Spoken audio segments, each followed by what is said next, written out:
Shaolin Temple. Home of an ancient sect of warrior monks. Proud defenders of a 1,000-year-old tradition until now. Today, a new generation is reinventing Shaolin Temple as the Kung Fu monks take on a challenge like none other. Doing business in the 21st century.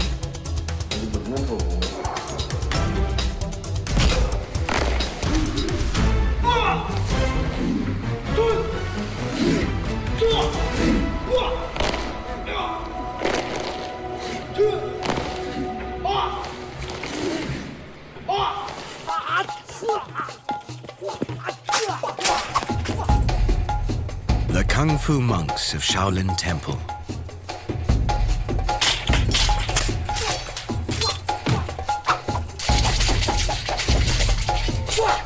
For more than 1,000 years, they've protected China's emperors and defended their nation with their dazzling fighting skills.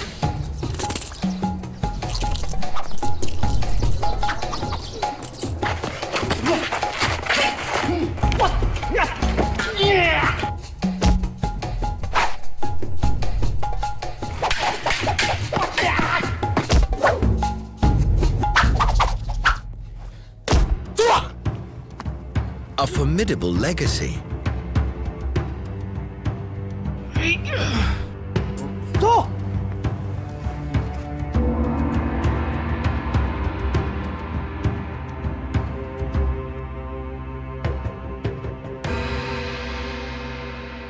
And a lot to live up to if you're only 10 years old.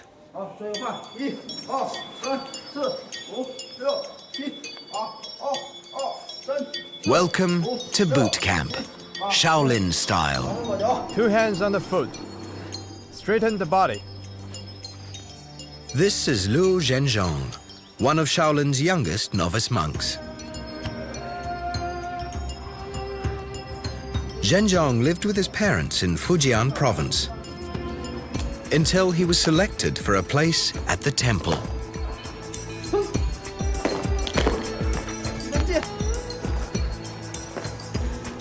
That was a year ago. Since then, he's lived at Shaolin Temple with more than 40 other novice monks, all of them hand-picked from Kung Fu schools all over China. Training 3 hours in the morning, 2.5 hours in the afternoon,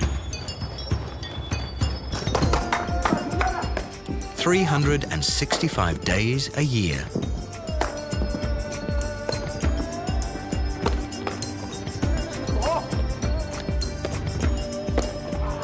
Always under the watchful eye of Yan Shu, Shaolin's drill sergeant. Point your feet straight. His job, to turn this bunch of kids into real Kung Fu monks. Keep your back straight. Kick properly. Hurry up, hurry up. Faster, faster, faster. The Chinese words Kung Fu evoke honor and glory, but they translate into English simply as hard work.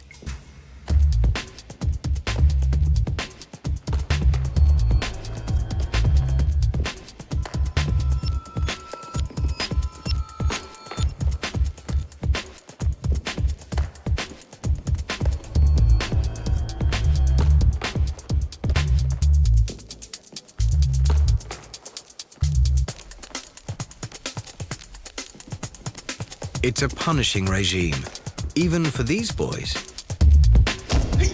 The best of the best.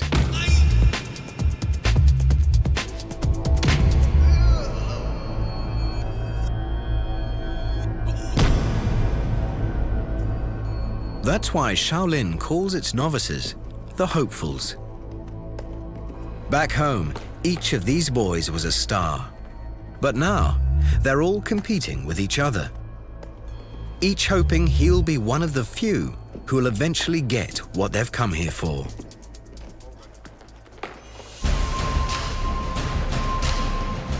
A place on the A-Team. Shaolin performance teams travel the world, captivating audiences with dazzling kung fu displays.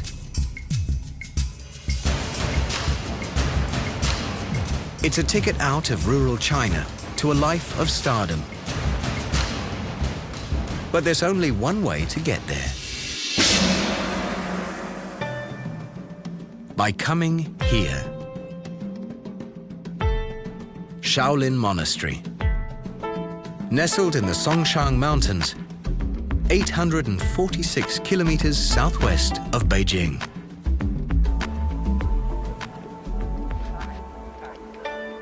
And a long, lonely 1,000 kilometers from Zhenjiang's home. Life at Shaolin's a big adjustment for these boys.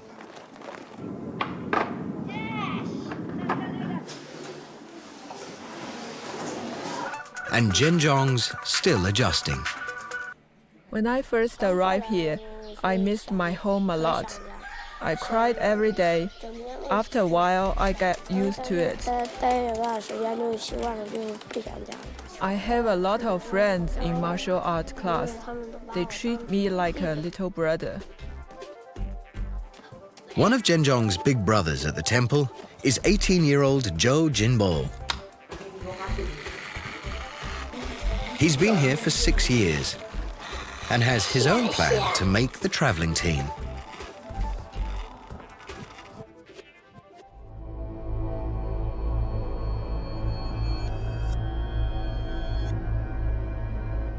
Jinbo's specialty is Iron Kung Fu. To master it, a monk must train to numb pain from a specific part of his body. And Jinbo has chosen his head. It was very hard in the beginning. Every class, we stood on our heads at least for half an hour. It hurt so much. I wanted to cry, but I didn't want my teacher to see me. So I cried at night in my bed. Jinbo's taken the pain for a full 2 years of hard training, hoping that mastering Iron Kung Fu will help him beat the competition and make an exhibition team. Seeking to fulfill his Shaolin quest by reaching deep into Kung Fu's traditions.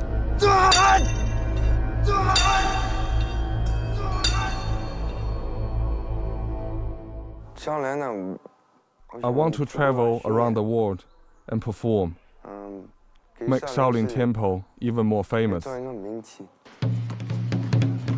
But another of young Zhenjiang's mates, Dong Dong, is hoping he'll become a star by doing something never done before.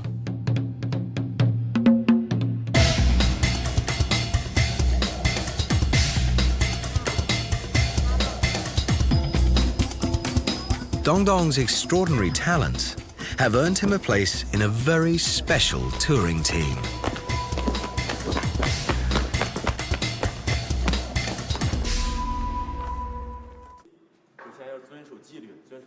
For the first time in over 1,000 years, Shaolin monks are learning movements created by outsiders. Western outsiders. The other one has the solo intro and then... Belgian choreographer Sidi Labi-Shakawi and Polish composer Szymon Broska have spent 2 months here developing a new Shaolin show for one of the world's most prestigious dance venues, London's Sadler's Wells. It's part Shaolin Kung Fu, part interpretive dance. But it's all new for these monks. It's very, very heavy scene for them to do because they're used to normally do one little sequence and then say thank you and go. And now they have to keep on moving and moving and moving until exhaustion. As if the very concept of marrying dance and kung fu wasn't radical enough, cities just decided to introduce some new props. 21 very large boxes.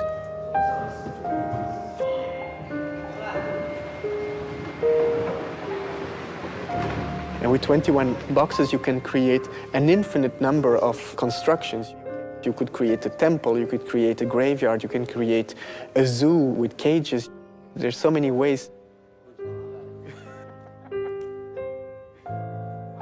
As they struggle with the new props, the dancer monks are mindful they've got just 2 months left before they've got to perform this never-before-attempted routine in front of one of the most sophisticated audiences on Earth.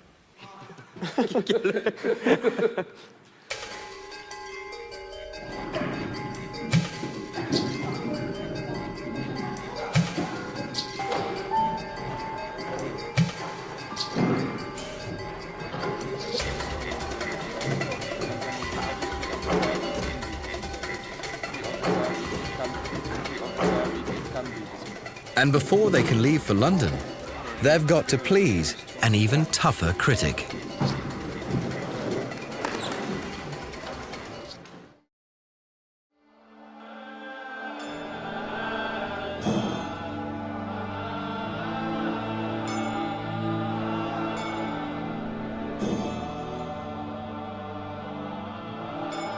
Shaolin's senior abbot, Shir Yongshin, looks as traditional as any other Buddhist monk, especially this morning, as he presides over one of Shaolin's holiest rituals.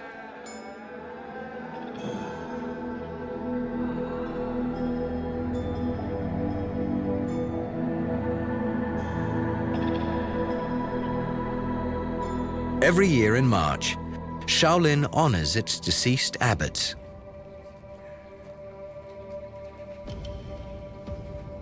At a cluster of 200 stone pagodas, standing to the west of the temple, each a memorial to a former abbot.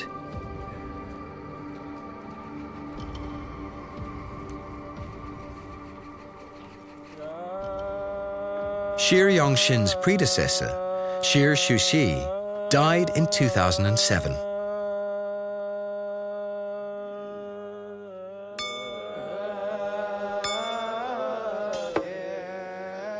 Shir Shushi's pagoda is carved with images of the changes he saw in his lifetime. Jet air travel, computers, video cameras, icons of the modern world.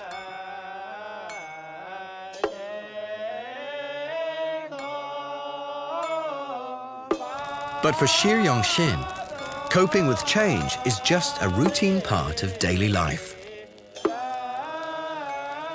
The abbot is determined that as China races into the 21st century, Shaolin Temple won't be left behind.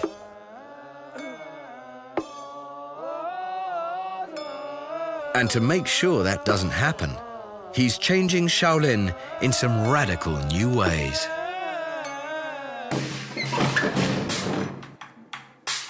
Every day from dawn to dusk, Shaolin transforms itself from Buddhist temple to Buddha land.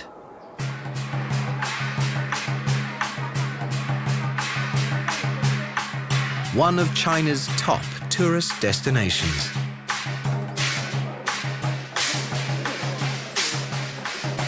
For 100 yuan, about $15 US, visitors get access to the inner temple's most sacred relics.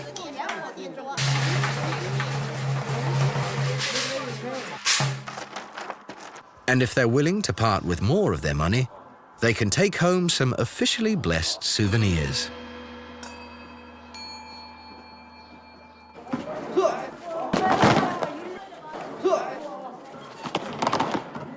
The chance to watch the warrior monks practice packs the house day after day. But the tourists aren't the only ones watching. Temple security's tight. Change has its price. we face new challenges and missions being a tourist business. We came across a lot of copyright infringement issues. Many businesses use the name of Shaolin without authorization. Some of them even register it to be their own. So we have to resort to lawsuit for the copyright. As Shaolin's apostle of change, Abbot Shiriyong Shins had to become more than a spiritual leader. He's now also a brand manager, looking after one of China's best-known exports, Shaolin Incorporated. A multi-million-dollar business with investment portfolios in property, media, tourism, and healthcare. And the brand's going global, with links to temples and kung fu schools in the USA and Europe.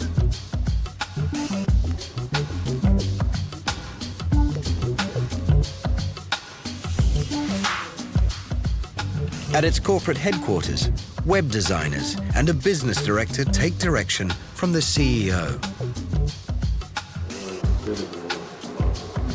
Despite his shaved head and saffron robes, Shiriyong Shin isn't like any other Shaolin abbot.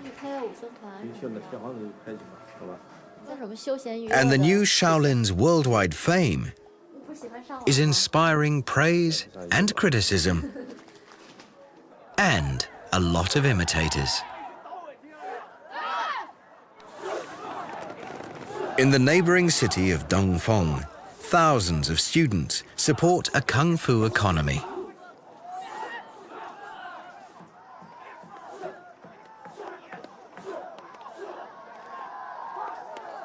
Dongfeng's biggest martial arts school has 2 campuses and 25,000 students. All the schools promise instruction by bona fide Shaolin masters.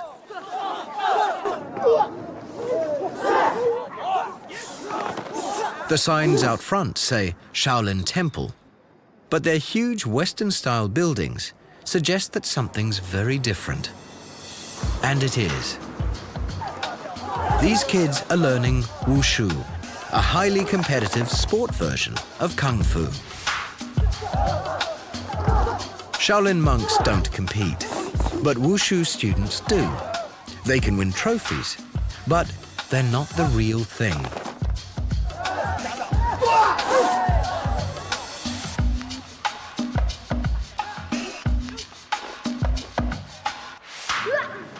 Only the most talented Wushu graduates can hope to earn a place on a Shaolin Temple display team.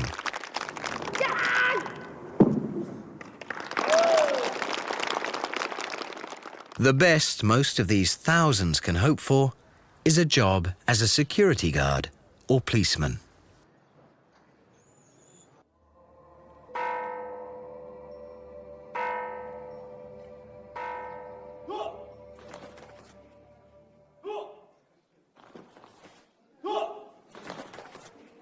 Even at Shaolin Temple, hopefuls who don't make a traveling display team face a much tougher future. Working as martial arts teachers at Wushu schools, or hiring themselves out as bodyguards.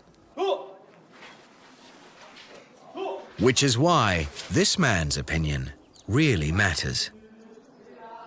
Yanda is the temple's master in charge of martial art monks. He decides who's got what it takes to join one of Shaolin's display teams.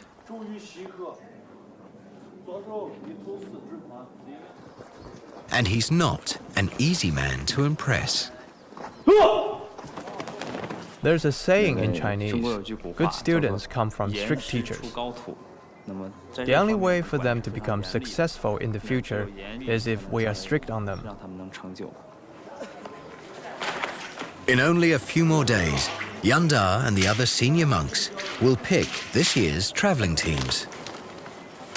All the hopefuls know that discipline will be the key to success.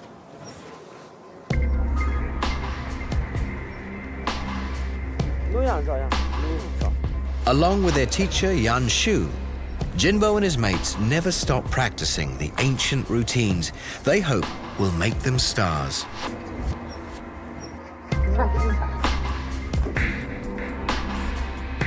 Feats of power and endurance that defy rational explanation.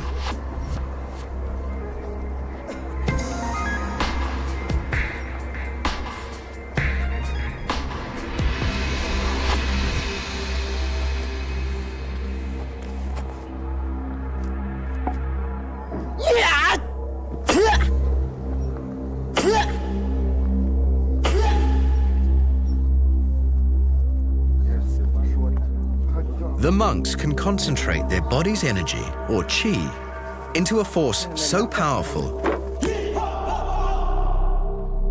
that over the centuries, they've dented holes in the temple floor.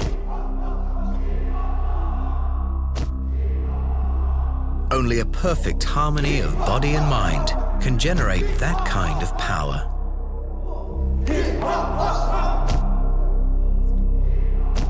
Something the hopefuls know very well.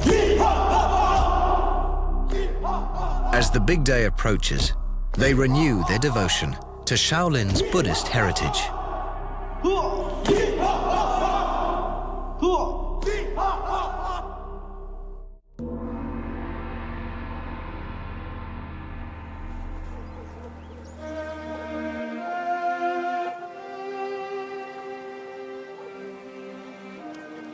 Jinbo and some of his friends make a pilgrimage to the place where Shaolin Kung Fu started. High up in the Songshan Mountains.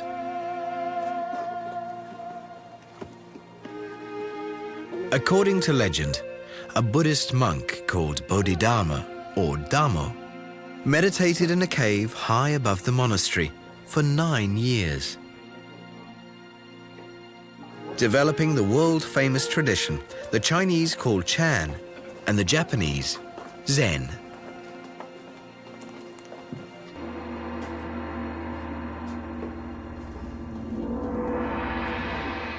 If that's true, Dharma would have been all too familiar with the aches and pains of prolonged sitting.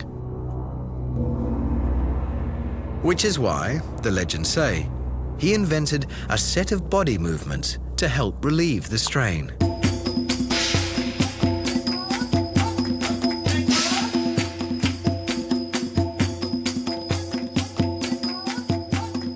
Movements that evolved into Kung Fu.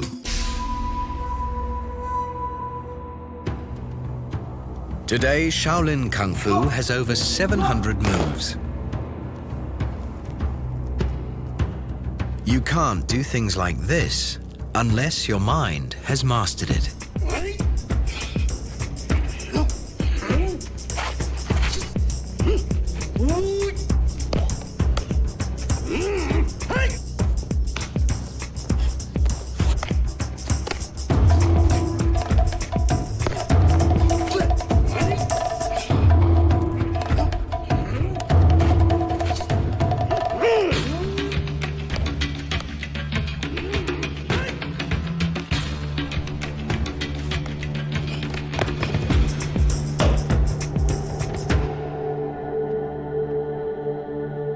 Even at today's Shaolin, without spiritual commitment, there's no success.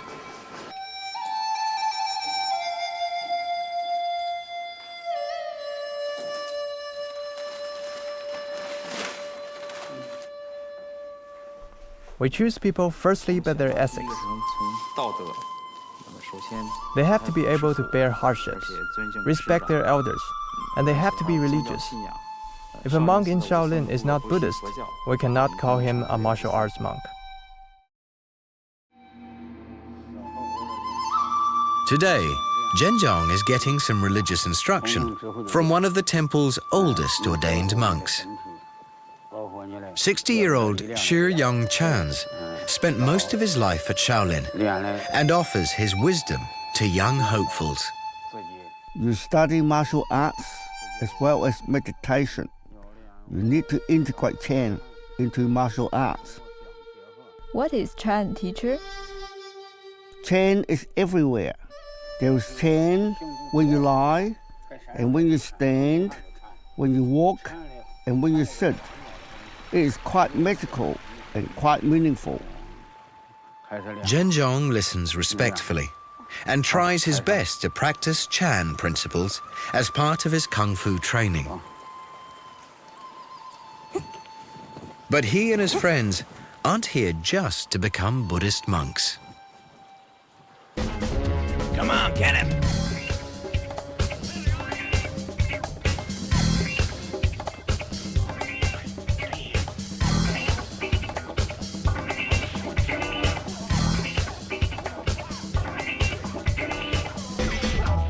Shaolin's roots may be ancient and sacred, but today, Hollywood's an effective recruiter. Hopefuls like Zhenjiang dream of being the next Kung Fu megastar. My favorite Kung Fu star in films is Jackie Chan. I watch a lot of his films.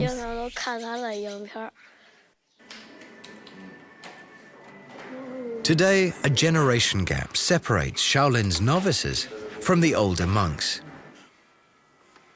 Shiyong Chan didn't grow up playing computer games and watching action flicks.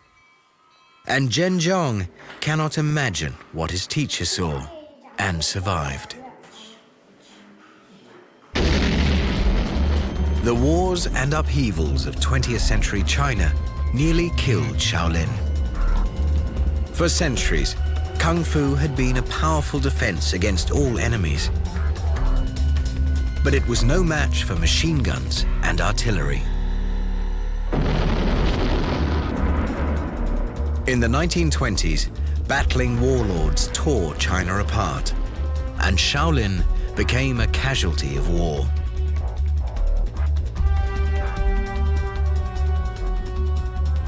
In 1928, a local militia set fire to its main halls. Destroying Buddhist icons and sacred scriptures, leaving a 1,000-year-old tradition in ruins.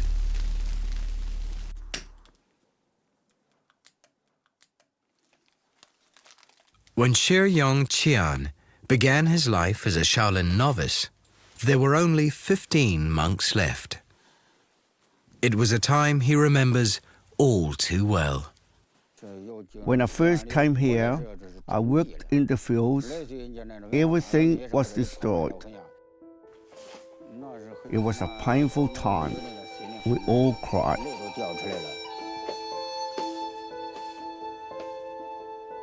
Shaolin Temple seemed destined for a slow death.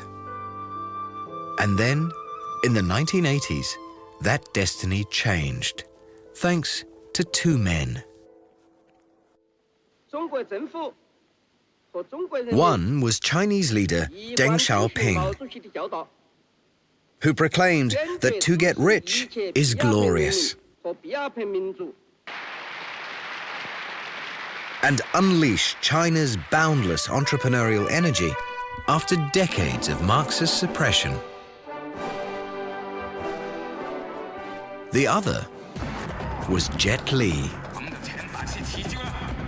In 1982, Li was an unknown Hong Kong actor and martial arts expert when he starred in The Shaolin Temple, a cinematic tale of honor and revenge, showcasing his dazzling kung fu skills and lionizing ancient Shaolin's warrior monks.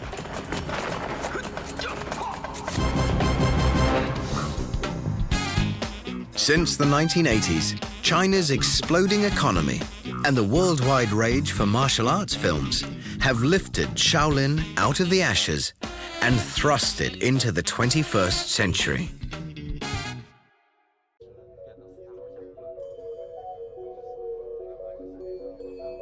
Abbot Shiyong Xin's mission is managing his temple's reincarnation in the new China.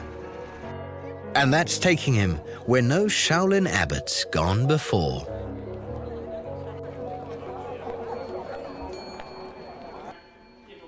the Communist Party's National People's Congress in Beijing.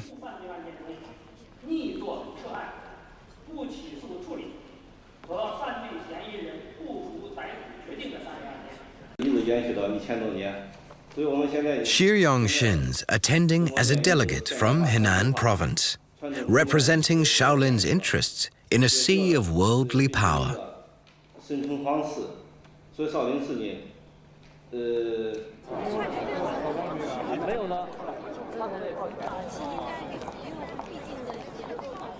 He's something of a star here. People know he's a mover and a shaker.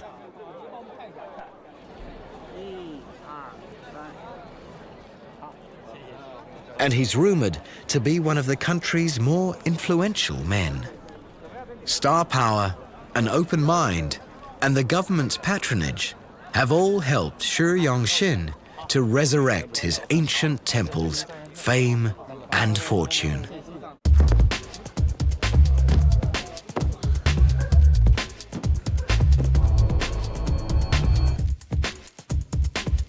Sidi Labi Shakao is about to find out if his avant-garde dance routine will push the Shaolin Temple display team too far.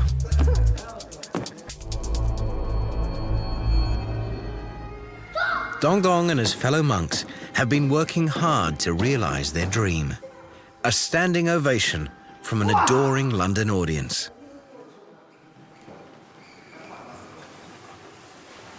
And the temple's always encouraged its visiting renowned choreographer to do his thing. Came here in May, I met Master Yenda, who was not at all what I expected of a monk, actually. When I was telling him that some of the monks, the way they move, reminded me of some hip-hop dancers that I knew.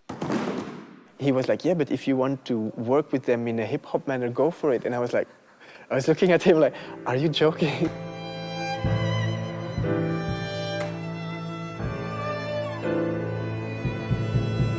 And now this here. Sidi's hoping his never-before-attempted blend of dance and kung fu will really connect Western audiences with the Shaolin monks. I just hope it will be a nice performance. And I think it's going to be... I think it will be surprising in the sense that it will be surprising for some people how close they are to these monks. But will it connect with Abbot Xu Yongxin? If he doesn't like it, the London premiere will be over before it begins.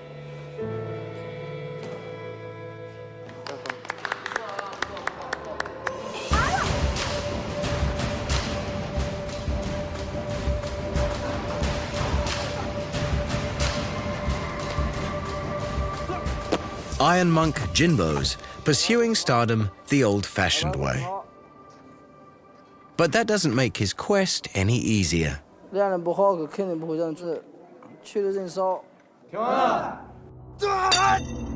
Jinbo might be able to break iron bars with his head, but he needs more than one trick to make the traveling team.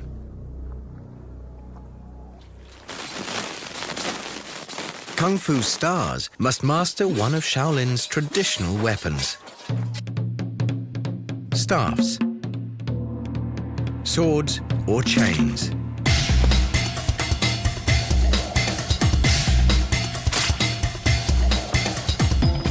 Jinbo's specialty is the broadsword and chain, a potentially lethal combination, except that these weapons were never meant to take lives. Buddhism discourages violence, and the killing of any living thing is strictly prohibited. If you take a closer look at Jinbo's sword and chain, you'll see they're made from wood, tin, or some other non-lethal material.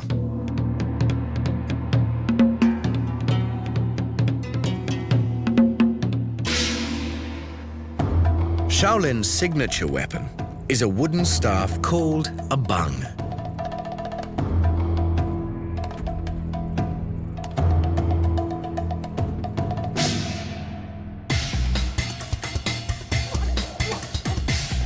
Hundreds of years ago, during the Ming Dynasty, the martial monks disarmed their opponents with it.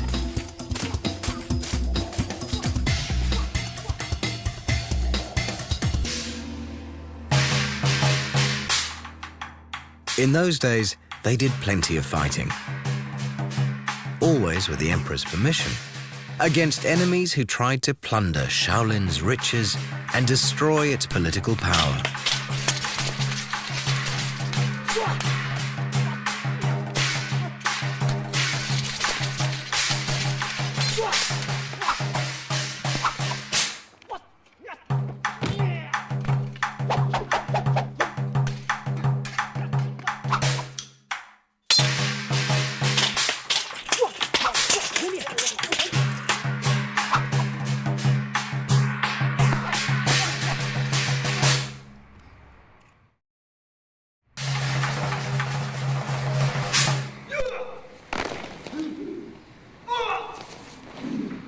At one period, the temple's standing army numbered 2,000 warrior monks.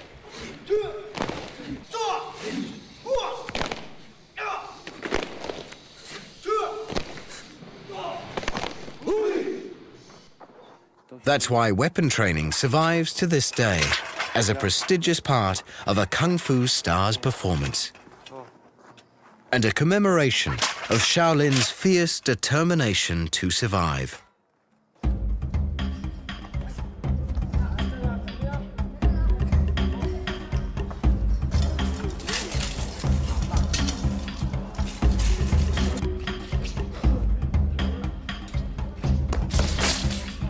In less than a week, Yanda will make his decision on who will make the A squad and travel the world performing Shaolin Kung Fu.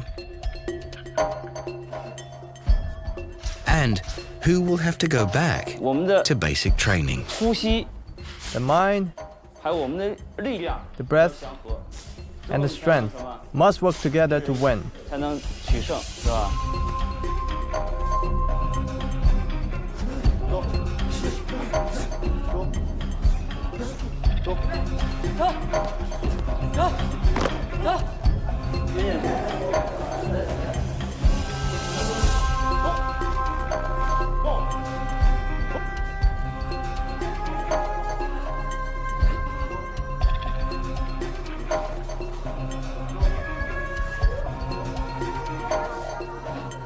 Jinbo and Zhenjiang have high hopes.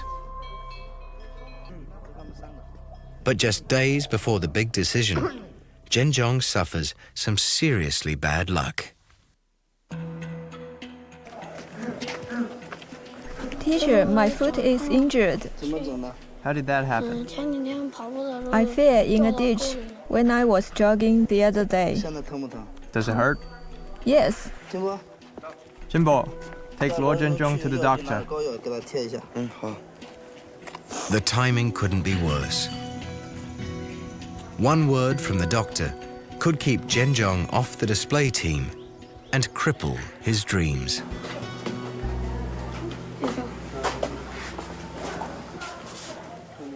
When did you twist your ankle?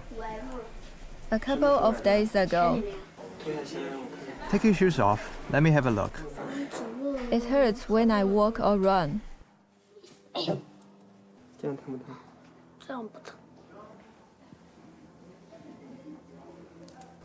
The doctor's usual prescription: suck it up and get back to your training, and prove that you're a tough Shaolin monk. The children here can endure a lot. Unless they are badly hurt, they will practice with injuries. But Zhenjiang's ankle is badly hurt. He's going to be out of action for at least a week. That could ruin his chances of making the A squad and winning a place in this year's touring display team. Suddenly, Zhenjiang's year of hard work could be for nothing.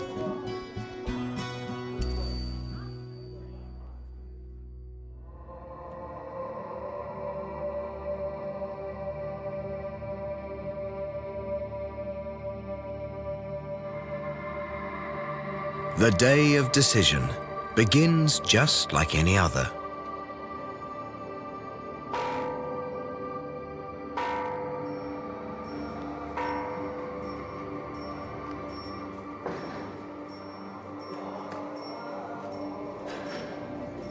But for the novice Kung Fu monks, it's the biggest day of their young lives.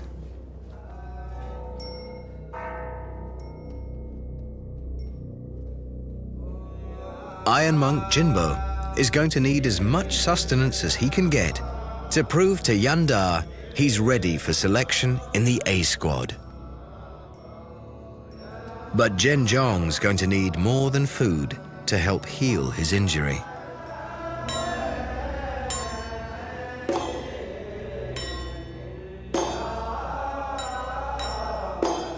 It'll take a miracle to fix his ankle in time for practice.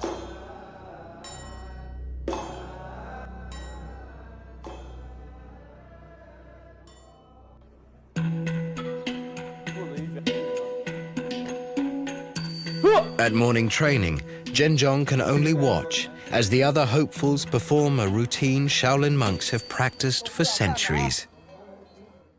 7-star Kung Fu. It's the last chance to impress.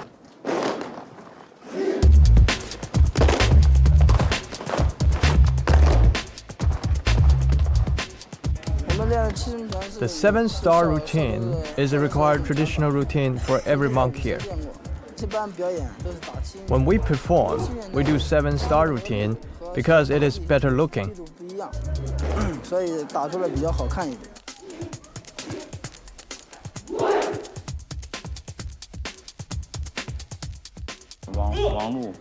Wang Lu goes to South Korea. Wei Huqiang goes to Australia. Is he on the list? Now comes the moment they've all been training for. Time for the teachers to announce who's going back to the basics and who will soon be packing their bags for the opportunity of a lifetime.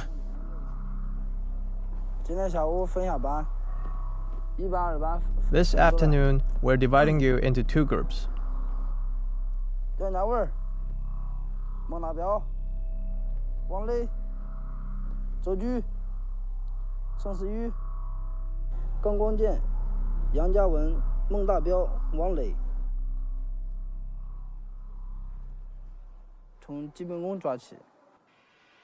Jinbo has made the A-team.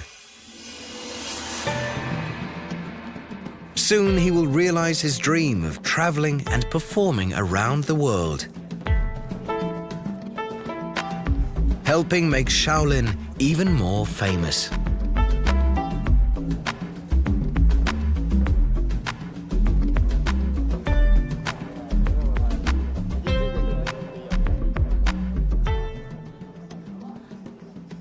Zhen Zhong's ankle hasn't healed, and he hasn't made the cut.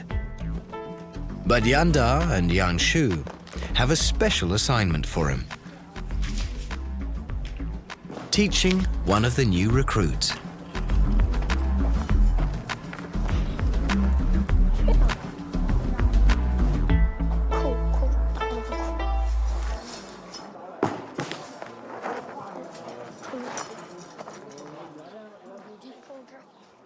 Today is also the day when Shaolin's most radical new innovation will learn its fate.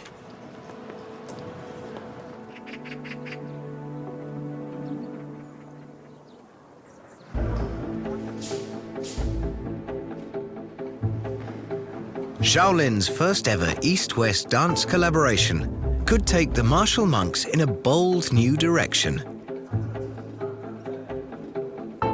But first, it needs the temple's official seal of approval.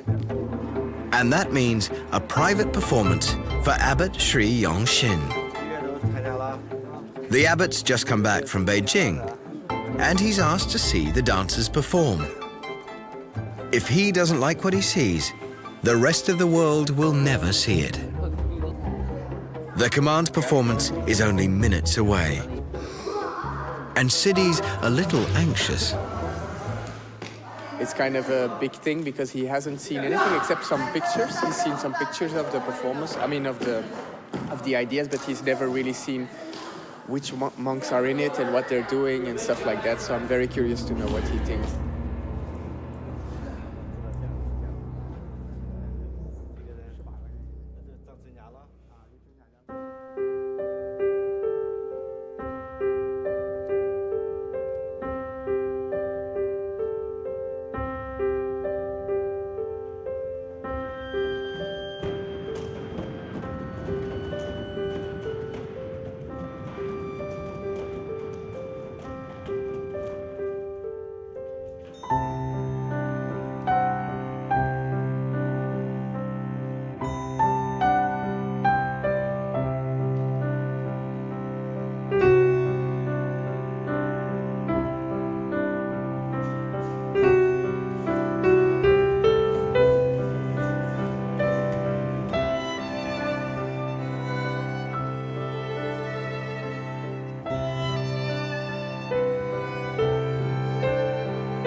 With just a simple gesture, the abbot shows his approval of Siddi's work. Everyone's relieved. Soon these monks will be heading for London, where they'll be footing it with the best professional dancers in the business. Thanks to an abbot who takes chances and believes in change. Xu Yongxin's transforming Shaolin from a cultural relic on the brink of extinction into a thriving capitalist enterprise. Some say he's ruining Shaolin's spiritual integrity, but he's willing to take the heat. For him, Shaolin is change. I believe if our first teacher, Master Bodhidharma, were alive today, he would have done the same to adapt to today's society. Only when you respect the reality and adapt to the present time can you survive and develop. Iron Monk Jinbo will soon be heading overseas to join the ranks of Shaolin's top performers.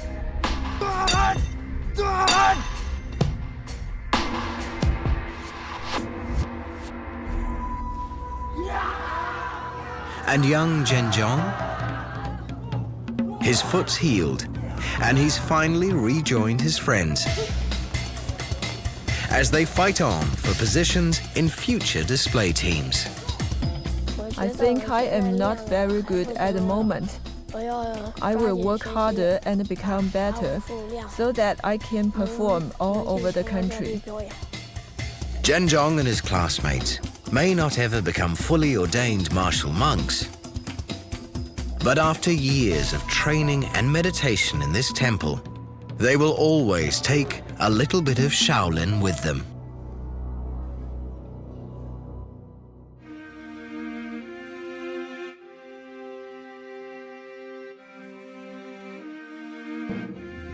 For over 1,000 years, it's kept its spiritual heart intact while surviving in a changing world. Now, China's changing again, and Shaolin is surviving, even prospering, by changing with it. But for those who love this ancient place and devote their lives to it, Shaolin Temple always will be what it always has been, a fortress of enlightenment and a sanctuary for the soul.